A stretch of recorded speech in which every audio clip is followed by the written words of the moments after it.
Video பார்த்துட்டு இருக்கவங்க எல்லாருக்குமே அன்பு வணக்கம். நான் உங்கள் Philip. Seal of Love YouTube சேனலில் மறக்கக்கூடாது அப்படின்ற அந்த எபிசோடில் ஒரு மனிதர் உடைய வாழ்க்கை வரலாம் நம்ம தொடர்ந்து பார்த்துட்ருக்கோம். இன்றைக்கும் யாரை பார்க்க போகிறோம் அப்படின்னா, அப்படி தூக்கிட்டுங்க, மை லார்ட் மை காட் அப்படின்னு சொன்னேன். அப்போஸ்தலனாகிய தோமா அவருடைய வாழ்க்கை வரலாறு தான் நம்ம பார்த்து தெரிஞ்சுக்க போகிறோம். இப்போ நம்ம இருக்கிற இடம் சென்ட் தாமஸ் மவுண்ட்.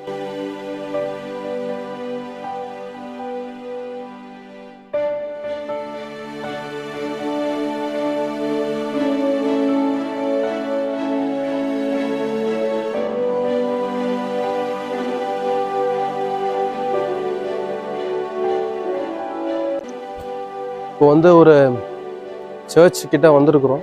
கிட்டத்தட்ட ஒரு 100 ஸ்டெப்ஸ் நீங்கள் எடுத்தீங்கன்னா மேலே வந்துடலாம். வாங்க.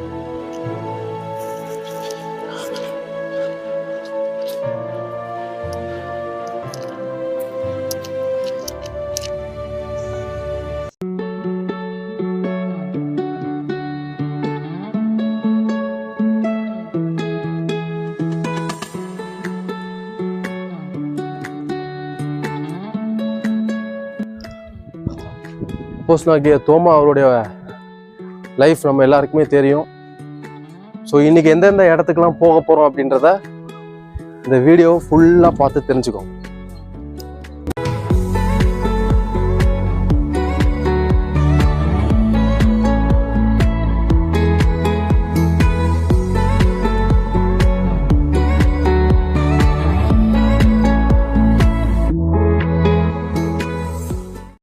அப்போஸ்தலனாகிய தோமா இயேசு கிறிஸ்துனுடைய 12 சீஷர்களை ஒருத்தர் தான் தோமா, சரிங்களா? அவருடைய நேமுடைய அர்த்தம் அவருக்கு இன்னொரு பேர் இருக்கு, திதிமு எனப்பட்ட தோமாவும் நம்ம பைபிளில் வாசிக்க முடியும். ஸோ தோமாவுக்கும் சரி திதிமுக்கும் சரி ஒரே அர்த்தம் தான், ரெட்டையன் அப்படின்னு சொல்லப்படுது. அவரை சீஷர்களும் நம்ம அழைக்கலாம், அப்போஸ்தலர்களும் அழைக்கலாம். ஏன் 2 பேர் அப்படின்னா, சீஷர்கள்னா நம்ம நேம் புரிஞ்சுக்கணும், சீஷர்கள்னா கற்றுக்கொள்பவன், ஃபாலோவர்ஸ் அப்படின்னு நம்ம சொல்லலாம். ஸோ ஜீசஸ்ட அவர் லேர்ன் பண்ணார். அந்த 3.5 வருஷம் ஜீசஸ்ட லேர்ன் பண்ணி அதை இம்ப்ளிமெண்ட் பண்ண போறாரு. மத்தேயு 10 அதிகாரம் 3 வருஷம் பார்க்கும்போது ஜீசஸ் சீசர்களை அப்பாயிண்ட் பண்றாரு, ஒரு பணிக்காக அனுப்புறாரு. அப்போ அவர்களை அப்போஸ்தலர் என்று அழைக்கிறாங்க. ஸோ அப்போஸ்தலர்னா அனுப்பப்பட்டவன் அப்படின்ற பிரதிநிதி கூட நம்ம சொல்லலாம். ஓகே, அப்போஸ்தலர் நடவடிக்கை நம்ம பார்க்கும் பொழுது நீங்க கர்த்தராகிய இயேசு கிறிஸ்து அவங்களுக்கு ஒரு கட்டளை கொடுக்குறாரு. நீங்க எருசலேமிலும் யூதாவிலும் சமாரியாவிலும் உலக எல்லா தேசத்திலும் நீங்க எனக்கு சாட்சிகளா இருப்பீங்க அப்படின்னு சொன்னாங்க. ஸோ அப்போ சீஷர்கள் எல்லா தேசத்துக்கும் போனாங்க. அப்போ தோமா எங்க வந்தார்னா இங்க வந்தார். இங்க மட்டுமா வந்தாருன்னு கேட்டா கிடையாது. ஃபர்ஸ்ட் அவரு ஈராக் போனாரு, ஈரான் போனாரு, அண்ட் தென் கேரளா வந்தாரு, ஃபைனலா சென்னை அதாவது மயிலாப்பூருக்கு வந்தார். ஓகே, கர்த்தராகிய இயேசு கிறிஸ்துனுடைய அந்த ஆர்டரை பெற்றுக்கொண்டு அவங்க எங்க அப்போஸ்தலர் எழுதுற நடவடிக்கைகள்ல எனக்கு சாட்சிகளா நீங்க இருப்பீங்க அப்படின்னு சொன்னாங்க. ஸோ சகல தேசத்துக்கும் அவங்க போக ஆரம்பிக்கிறாங்க. அப்படி அப்போஸ்தலனாகிய தோமா எருசலேம்ல இருந்து அவர் போன இடம் ஈராக், ஈரான். இன்னைக்கு அது அப்படி அழைக்கப்படுது, அன்னைக்கு வேற பேர் அழைக்கப்படுது. நான் கீழே நேம் போயிட்டு இருக்கோம், நீங்க பாத்துக்கோங்க. ஸோ அங்க வந்தார். அதுக்கப்புறம் தான் அவர் எங்க வந்தாருன்னா கேரளா. அன்னைக்கு கேரளா அப்படின்ற பேர் கிடையாது, மலபார் அப்படின்ட்டு இருந்துச்சு. அங்க முடிச்சுட்டு சென்னை வந்தார். ஏன் அங்கிருந்து இப்படி டிராவல் ஆனாரு, என்ன விஷயம் அவருக்கு ஆச்சு, அங்க என்ன செஞ்சார் அப்படின்றத நம்ம தெரிஞ்சுக்கணும். இதுதான் ஏர்போர்ட், நீங்க லேண்ட் ஆகிறத பார்க்க முடியும். இது எங்க இருக்குன்னா சென்ட் தாமஸ் மவுண்ட்ல தான்.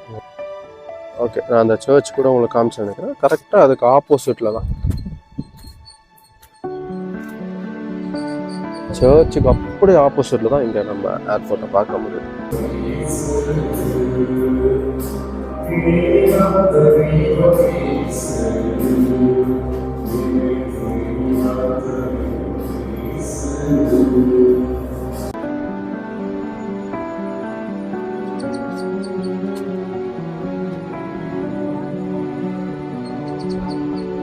நம்மளுக்கு தோமா, அப்போஸ்தலனாகிய தோமா அப்படின்னாவே நம்மளுக்கு பேசுற ஒரு விஷயம், ஒரு சந்தேகப்படுறாரு அப்படின்ட்டு, சந்தேகப்பட்ட ஒரு சீஷன். ஆனா நம்மள எத்தனை பேருக்கு தெரியும் உண்மையிலே என்ன சொல்றது, வாங்க நம்ம கிறிஸ்துவுக்காக மரிப்போம் அப்படின்னு சொன்ன ஒரு சீஷன் அப்படின்னு நம்ம எத்தனை பேர் சொல்லுவோம்னு கேட்டால் தெரியாது. உண்மையிலே அந்த ஒரு இன்சிடென்ட் நம்மளுக்கு தெரியும், பெத்தானியா லாசர் அந்த இன்சிடென்ட் நம்மளுக்கு தெரியும். அங்கே கர்த்தராகிய இயேசு கிறிஸ்து வாங்க நம்ம போய் லாசருவை எழுப்பலாம், அவர் மரிச்சிட்டார் அப்படின்னு சொல்லும்போது அங்கே போனால் அவங்களுக்கு ஆபத்து இருக்குன்னு அவங்களுக்கு தெரியும் சீஷர்களுக்கு. ஏன்னா அதுக்கு முன்னாடி என்ன இன்சிடென்ட் நடந்துச்சுன்னா, யூதர்கள் இயேசுவை கல்லறையை பார்த்து கொல்ல பார்த்தாங்க இயேசு கிறிஸ்துவை. அதனால் போனால் உங்களுக்கு ஆபத்து வரும் அப்படின்னு சொன்னாங்க. ஆனால் தோமா சொன்னார், வாங்க நம்ம கிறிஸ்துவுக்காக மறிக்க அவரோட கூட போவோம் வாருங்க அப்படின்னு சொன்ன ஒரு சீஷன் அப்போஸ்தலனாகிய தோமா. ஓகேங்க, இப்போ நம்ம சென்ட் தாமஸ் மவுண்ட்லேருந்து கிளம்பி லிட்டில் மவுண்ட்டுக்கு போக போகிறோம். சென்ட் தாமஸ் மவுண்ட்டில் தான் அவர் வந்து யார், தோமா தான். அப்படியே கொஞ்சம் மேலே காமிச்சு. ஓகே, சென்ட் தாமஸ் மவுண்ட்டில் தான் தோமா, அப்போஸ்தலனாகிய தோமா வந்து இந்த மவுண்ட்டில் தான் இறந்தார். மற்ற மதத்தினர் வந்து அவர் இந்த மலையில தான் ப்ரேயர் பண்ணுவார்.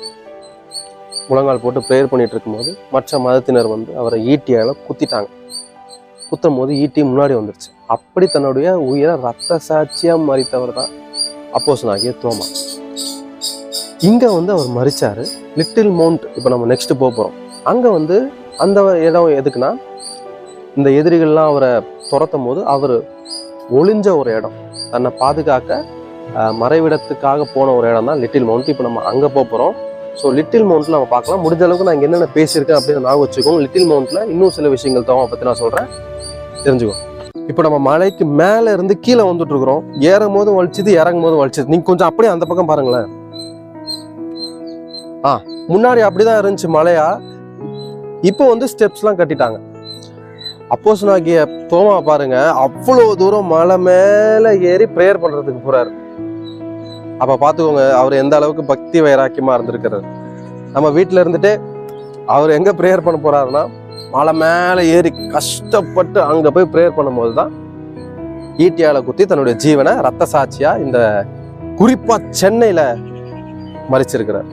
ஓகே, நீங்களும் இந்த இடத்த விசிட் பண்ணணும் அப்படின்னு சொன்னால் இங்கே எந்த விதமான டிக்கெட் கிடையாது, ஃப்ரீ தான். பட் இந்த மாதிரி ஸ்டெப்ஸ்லாம் நீங்கள் நடக்கணும். ஸோ அதற்கு ஏர்லி மார்னிங் வந்தீங்கன்னா கொஞ்சம் ஃப்ரீயாக இருக்கும். அப்புறம் ஃபுட்டு கூட நீங்கள் வரும்போது எடுத்துகிட்டு வந்தீங்கன்னா, ஸோ இங்கே ஏதோ ஒரு பிளேஸை சூஸ் பண்ணி நீங்கள் கூட சாப்பிட்டுக்கலாம். அந்த இந்த மாதிரி குப்பையும் எதுவும் போடாமல் இருந்தால் அதுவுமே நல்லது. இப்போ நம்ம லிட்டில் மவுண்ட் சின்னமலைக்கு வந்திருக்கிறோம். ஓகே, நீங்கள் பேக்கில் பார்த்தீங்கன்னா தோமா வந்து ப்ரீச் பண்ணுறாரு காஸ்பல்.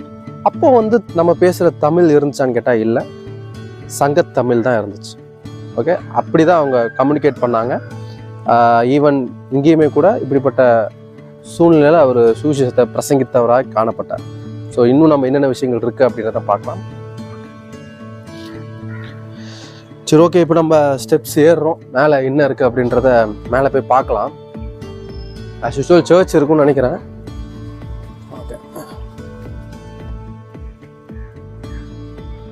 ஓகே, இந்த சின்ன மலையில தான், லிட்டில் மவுண்ட்ல தான் அவர் மறைவிடமா இருந்த ஒரு இடம்.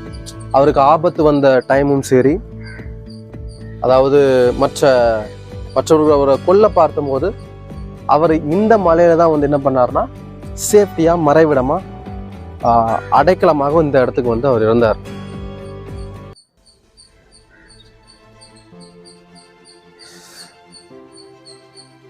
ஸோ இதுக்குள்ளே போகிறதுக்கு முன்னாடி நம்ம இயேசு கிறிஸ்துக்கு மொத்தம் எத்தனை சீஷர்கள்? 12 சீஷர்கள். ஓகே, இதுதான் கர்த்தராகிய இயேசு கிறிஸ்துனுடைய 12 சீஷர்களுடைய நேம் இருக்குது. கவுண்ட் பண்ணிடலாம். 1 2 3 4 5 6 7 8 9 10 11, மொத்தம் 11 இருக்குது. 12வது ஆள் எங்கன்னு கேட்டிங்கன்னா யூதாஸ் காரியத்து நிலைமை நமக்கு தெரியும். ஓகே, அப்புறம் ஜேம்ஸ், பிலிப் இருக்கிறாரு, சீமோன் இருக்காரு, பீட்டர், ஜேம்ஸ், ஆண்ட்ரூ, பர்த்தலமேயு, யூதா. ஓகே, இது ஒரு பிளேஸ். என்ன பிளேஸ்னா, இங்கே ஒரு மிராக்கிள் செஞ்சதாக சொல்லப்பட்டிருக்கு. அப்போஸ்தலனாகிய தோமா வந்து பிரசங்கம் பண்ணிட்டு இருக்கும்போது அதை கேட்க மக்கள்லாம் நம்ம முன்னாடியே பார்த்தோம்னா அந்த மாதிரி மக்கள்லாம் இருக்கும்பொழுது அங்கே மக்களுக்கு தாகம் தேர்ஸ்டி ஆன உடனே அவர் இங்கே ஒரு மிராக்கிள் செஞ்சுருக்கிறார். ஸோ அதுதான் இங்கே நம்ம பார்க்குறோம். ஸோ இதுதான் அந்த நீரூற்று. இங்கே ஒரு கோலால் அடிக்கும் போது தண்ணி புறப்பட்டு வந்தது. அது இன்றைக்குமே கூட தண்ணி வந்துட்டுருக்குதா அப்படின்ட்டு சொல்லப்படுது.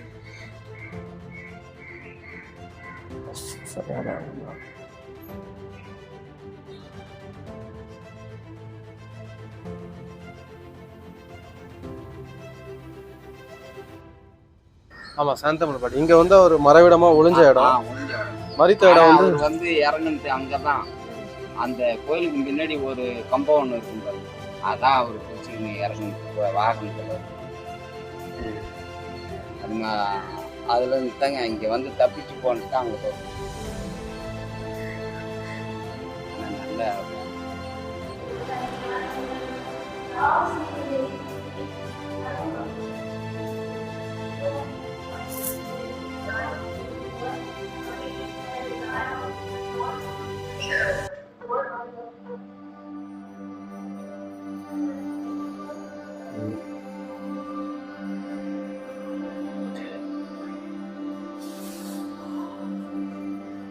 இப்போ வந்து நம்ம அப்போஸ்தலனாகிய தோமா அவர் வந்து அதாவது நம்ம முன்னாடி சொன்ன மாதிரி மற்ற மதத்தினர்கள் துரத்தும் போது அவர் வந்து இங்கே சேஃபாக ஒரு இடத்துல பாதுகாப்பாக வந்து இருக்கிறதுக்கு இந்த ஒரு குகையில தான் அவர் இருந்தார்.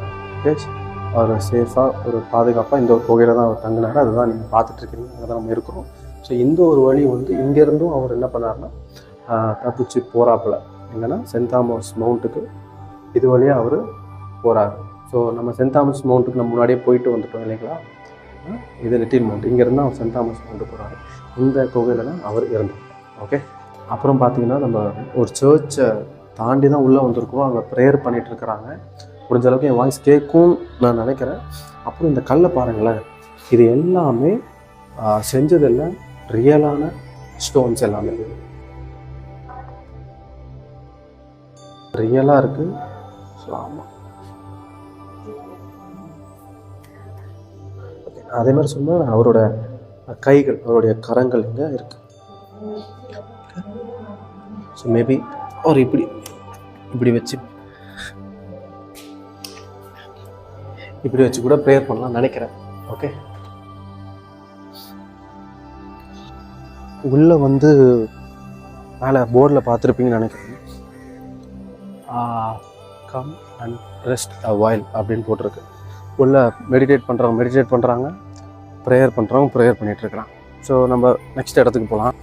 ஏன் நம்ம முன்னாடி சொன்ன மாதிரி லிட்டில் மவுண்ட் அங்கே நம்ம இருக்கிறோம். அப்போஸ்தலனாகிய தோமாவுடைய லைஃப்லேருந்து நம்ம மெயினாக நம்ம சொல்லும் போது நம்ம பார்த்தோம், அவர் வந்து ஒரு சந்தேகப்படுற ஒரு கேரக்டர் அப்படின்னு நம்ம பார்க்குறோம். ஆனால் உண்மையிலே நம்ம சிந்திச்சு பார்த்தோன்னா அப்படிப்பட்ட ஒரு ஆள் தான் உண்மையிலேயே ரத்த சாட்சியாக மறைச்சிருக்கிறார். எப்படின்னா, இயேசு கிறிஸ்து உயிர் தெழுந்ததை நான் நம்ப மாட்டேன், நான் கையால் தொட்டு பார்த்தா தான் நம்புவேன் அப்படி சொன்ன சீசனுக்கு கர்த்தர் விட்டு போல. இயேசு கிறிஸ்து அவனை இன்னும் நீ டவுட் படுறதுன்னா சந்தேகப்படுற அப்படிலாம் போல. 8வது நாளில் எருசலேம் அங்கே மேல் வீட்டில் சீஷர்கள்லாம் கூடி இருக்கும்போது வீட்டை பூட்டிக்கிட்டு, யூதருக்கு பயந்துட்டு பூட்டிகிட்டு இருக்கும்போது 2வது முறை அங்கே தரிசனம் ஆகிறாரு. ஏன்னா ஃபர்ஸ்ட் டைம் தோமா இல்லை, செகண்ட் டைம் தரிசனம் ஆகும்போது அங்கே தோமா இருந்து அப்போ சொல்கிறார், இயேசு கிறிஸ்துவா அந்த தொட்டுப்பார் அப்படின்னு கூப்பிட்றாரு. நீ அவிசுவாசியாக இல்லாமல் விசுவாசியாயிருன்னு சொல்கிறாரு. ஸோ அப்போ ரியலைஸ் பண்ணார், இவர் தாயா தேவன், இவர் தான் கர்த்தர் ஆண்டவர் அப்படின்ட்டு தன்னோட வாயால் அறிக்கையிட்டவர். அப்போ சிலர் சிதறி போகும்போது ஈரான், ஈராக், கேரளா, ஃபைனலாக சென்னை வந்து தன்னுடைய ஜீவனை ரத்த சாட்சியாக மறுத்திருக்கிறார். ரொம்ப ஷார்ட்டாக தான் அவருடைய வார்த்தைகளை நம்ம வேதாகமத்தில் பார்க்க முடியும். கிறிஸ்துவுக்கு பின் 40-50 அந்த பீரியட் ஆஃப் டைமில் தான் அவர் ஈரான், ஈராக், ஆப்கானிஸ்தானுக்கு போய் சுவிசேஷத்தை பிரசங்கம் பண்ணுறாரு. நெக்ஸ்ட் கேரளாவுக்கு வர்றாரு. கேரளாவுக்கு ஏன் வந்தாருன்னா, அப்போ வந்து கேரளாவில் முன்னாடி சொல்ல மாதிரி மலபார், அப்போ வந்து சில யூதர்களும் இங்கே வந்து தஞ்சம் அடைஞ்சிருக்கிறாங்க. கேரளாவில் யூதர்களும் இருந்தாங்க. ஸோ அப்போ கம்யூனிகேட் பண்ணுறதுக்கு அவர் ஈஸியாக இருந்திருக்கனால அவருக்கு நம்ம முன்னாடியே பார்த்த மாதிரி தோமா அவருக்கு லாங்குவேஜ், என்ன லாங்குவேஜ், பொதுவான லாங்குவேஜ், அப்போஸ்தலர் பேசின லாங்குவேஜ் வந்து அராமைக், அந்த லாங்குவேஜ் தான் பேசினாங்க. கர்த்தராகிய இயேசு கிறிஸ்து அந்த லாங்குவேஜ் தான் பேசினாரு, அது அவருக்கு தெரியும். அப்புறம் அந்த ஈரான், ஈராக்லாம் போகும்போது கிரேக்க பாஷையும் அவர் பயன்படுத்திருக்கலாம் சொல்லப்படுது. தென் இந்தியாவில் அவர் எப்படி கம்யூனிகேட் பண்ணார்னா, அவர் 100% அந்த லாங்குவேஜை கத்திருப்பாருன்னு தான் சொல்லப்படுது. முன்னாடி சொன்ன மாதிரி சங்கத்தமிழ், அந்த தமிழ் தான் இருந்துச்சு. அதை அவர் லேர்ன் பண்ணி தான் சுவிசேஷத்தை பிரசங்கித்தார் அப்படின்ட்டு வரலாறு சொல்லப்படுது. ஓகே, இப்போ நம்ம சாந்தம் சர்ச்சில் வந்துருக்கிறோம், மயிலாப்பூரில் இருக்கிறது. கொஞ்சம் அப்படியே உள்ளே போனீங்கன்னா மெரினா பீச். இங்கே எதுக்கு வந்திருக்கோம்னா, இங்கே தான் அப்போஸ்தலனாகிய தோமா அவருடைய சரீரத்தை அடக்கம் பண்ணப்பட்ட இடம். மொத்தம் 3 பிளேஸுங்க. ஃபர்ஸ்ட்டு வந்து சென்ட் தாமஸ் மவுண்ட்டுக்கு போனோம். அங்கே போய் என்ன பார்த்தோன்னா, அவர் அங்கே மரிச்சார் ரத்த சாட்சியா. ரெண்டாவது இடத்துக்கு போகணும் லிட்டில் மவுண்ட். அங்கே அவர் மறைந்த இடமா ஒரு குகைகள்லாம் பார்த்தோம் இல்லைங்க. இப்போ இந்த இடத்துல தான் அவரை அடக்கம் பண்ணாங்க. ஸோ இங்கே மியூசியமும் இருக்குன்னு சொல்லப்படுது. ஸோ நம்ம போய் பார்க்கலாம் வாங்க. இப்போ வந்து நம்ம இருக்கிறோம். ஏன் சைலண்டாக பேசுகிறோம் நாங்கள் பாருங்கள். ஸோ சைலண்டாக நம்ம அப்படியே போகிறோம்.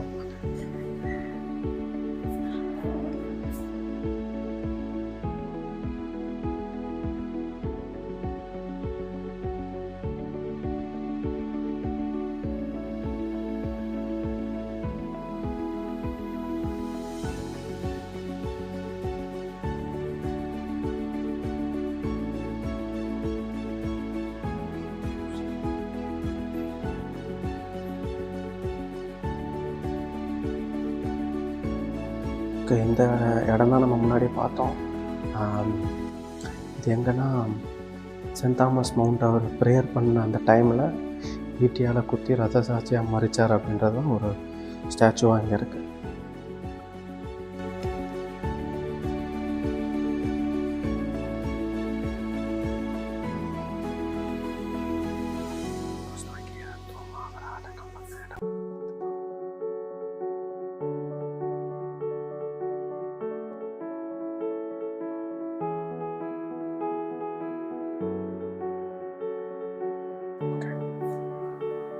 ஸோ இதான் அவர் அடக்கம் பண்ண இடம்.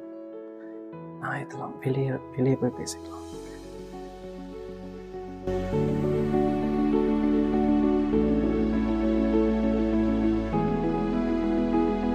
ஓகேங்க. ஸோ நம்ம 3 இடத்துக்கு போயிட்டு வந்துட்டோம். Saint Thomas Mount, Little Mount, ஃபைனலாக சாந்தம். தோமாவோட லைஃப்லேருந்து நம்ம வேதாகமத்தில் ரொம்ப குறைவான இடங்கள்லாம் அவரை பற்றி மென்ஷன் பண்ணியிருக்கு. குறிப்பாக காஸ்பல் ஆஃப் ஜானில் யோவான் அவரை குறித்து எழுதுறாரு. தோமா பேசுகிற விஷயங்கள்லாம் எழுதுறாரு. ஸோ இதெல்லாம் வந்து இருந்தாலுமே கூட தேவன் இயேசு கிறிஸ்து தன்னை வெளிப்படுத்தும் போது அவர் லைஃப் மாறிச்சு. தனியாக ஊழியத்துக்கு போக ஆரம்பித்தார். ஸோ மிகப்பெரிய சாட்சி இன்னைக்கு நம்ம கர்த்தராகிய இயேசு கிறிஸ்து வாழ்ந்தார், மரிச்சார், அடக்கம் பண்ணப்பட்டார், உயிர் தெழுந்தார் அப்படின்ட்டு அநேக சாட்சிகள் இருக்குது. அதில் மிகப்பெரிய ஒரு சாட்சி தோமாவை கூட நம்ப மாட்டேன்னு சொன்னவர் கண்ணார பார்த்து நம்பின பிறகு தன்னோட உயிர் போனாலும் பரவாயில்லன்னு சொல்லி கர்த்தருக்காக நின்று மரித்து ரத்த சாட்சி ஆனவர் தான் அப்போஸ்தலனாகிய தோமா. ஸோ அவர் நம்மளுக்கு ஒருவேளை அவர் இயேசு கிறிஸ்து அன்னைக்கு சொன்னாங்க, நீ விசுவாசியா இல்லாமல் விசுவாசியாருன்னு சொன்னார். அன்னைக்கு விசுவாசியா முழு விசுவாசத்தோடு கர்த்தரை பின்பற்றின ஆரம்பித்தார். இன்னைக்கு அவர் நம்மளுக்கு ஒரு விசுவாசத்துக்கு முன்மாதிரியாகவும் இருக்கிறார். நம்ம நிறைய இடங்கள் ட்ராவல் பண்ணுவோம், மால், பீச் அப்படின்னு சொல்லிட்டு. பட் இந்த மாதிரி பிளேசஸை நம்ம மறந்துடும் இல்லைங்களா? ஸோ அதனால் நீங்கள் ஃப்ரீயாக இருக்கும் போது இல்லை இந்த மாதிரி பிளேசஸ்லாம் வந்து விசிட் பண்ணிங்கன்னா நம்மளுடைய விசுவாசம் இன்னும் நம்மளுக்கு பூஸ்டப் ஆகும். இன்னும் யாரெல்லாம் என்னென்ன செஞ்சுருக்காங்க அப்படின்ட்டு நம்ம இன்னும் நல்லா தெரிஞ்சுக்க முடியும். ஸோ அதனால் இந்த மாதிரி பிளேசஸ்லாம் வந்து விசிட் பண்ணுங்கள். எல்லாமே ஃப்ரீயாக தான் இருக்குது. நீங்கள் விசிட் பண்ணி பாருங்கள். கேரளாவில் நான் சொல்ல மறந்துட்டேன், கிட்டத்தட்ட 7 சர்ச்சஸ் அங்கே பில்ட் பண்ணியிருக்கிறாரு. அங்கே சாட்சியாக வாழ்ந்தார். அங்கே எதிர்ப்புகள் வந்ததுக்கப்புறம் தான் இங்கே வந்தார், மயிலாப்பூர். அப்போ சென்னை பேர் கிடையாது, மயிலாப்பூர் தான் இடம். தமிழ் நம்ம முன்னாடியே சொன்ன மாதிரி அந்த லாங்குவேஜ் தான் பேசினாங்க. ஸோ அப்படி அவர் தான் வந்து இங்கே ஊழியத்தை செஞ்சுட்டு போனார். இன்றைக்கி நம்மளுக்கு ஒரு பெரிய எக்ஸாம்பிளாக இருக்கிறார். ஸோ இன்றைக்கி நம்ம எதனா நம்ம ஈஸியாக சொல்லிடுறோம் தோமா சந்தேகம் பிடிச்சவர் அப்படின்னு. நம்ம எத்தனை தாட்டி கிரைஸ்ட்டை டவுட் பண்ணியிருக்கோம், நம்ம எத்தனை தாட்டி ஜீசஸ் மேலே டவுட் பட்டிருப்போம். இன்னும் நம்ம லைஃப்பில் இருந்திருக்கலாம், சந்தேகம் வந்துகிட்டே இருக்கும்.